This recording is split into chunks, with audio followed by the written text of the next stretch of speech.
আবারও দেশবিরোধী ষড়যন্ত্র চলছে বলে মন্তব্য করেছেন আওয়ামী লীগ সাধারণ সম্পাদক। তাই মুক্তিযুদ্ধের সপক্ষের সব রাজনৈতিক দলকে ঐক্যবদ্ধ হওয়ার আহ্বান জানান তিনি। প্রতিষ্ঠাবার্ষিকীর আলোচনা সভায় শেখ হাসিনার হাতকে আরও শক্তিশালী করার তাগিদ দেন তিনি। অনুষ্ঠানে বিএনপি না এলেও ছিলেন জাতীয় পার্টি, ওয়ার্কার্স পার্টি সহ অন্যান্য নিবন্ধিত রাজনৈতিক দলের নেতারা।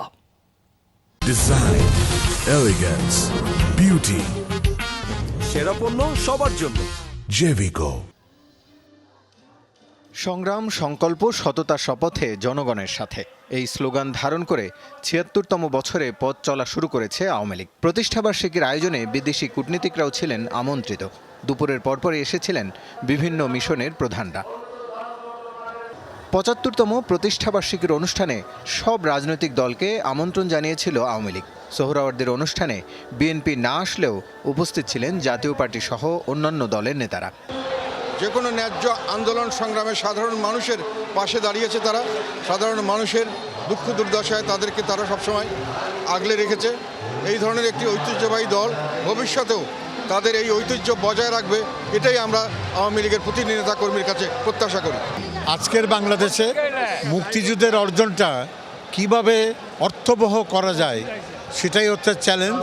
যখন দেশের উপরে সাম্রাজ্যবাদী থামা বিস্তৃত হচ্ছে, তখন সেই মুক্তিযুদ্ধের দূরে প্রত্যয় নিয়ে আওয়ামী লীগ এগিয়ে যাবে, এটাই আমার আশাবাদ। আয়োজনের পরিধি ছোট রাখতে বক্তব্যের পরিসর ছিল সীমিত।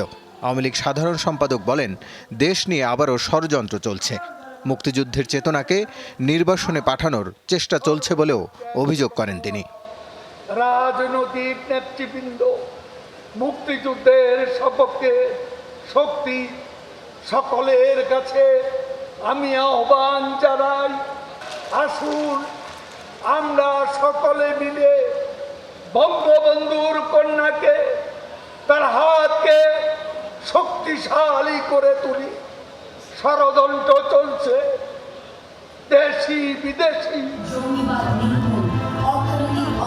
মূল অনুষ্ঠান শুরুর আগে সাংস্কৃতিক আয়োজন ছিল জন্মদিনের উৎসবে। গান, নাচের মাধ্যমে ফুটিয়ে তোলা হয় দেশ ও দেশের ইতিহাস। ৭৫ বছরে আওয়ামী লীগের গৌরব উজ্জ্বল ইতিহাস অনেক দীর্ঘ। অন্যায় এবং শোষণের বিরুদ্ধে গণরায় প্রতিষ্ঠার ব্রত নিয়ে প্রতিষ্ঠিত হয়েছিল বাংলাদেশ আওয়ামী লীগ। আত্মশুদ্ধির মাধ্যমে সামনের দিনগুলোতে শুদ্ধ রাজনীতির চর্চা নিয়ে এগিয়ে যাবে আওয়ামী লীগ, সেই আশা নেতাকর্মীদের। রাসেল আহমেদ, যমুনা নিউজ, ঢাকা।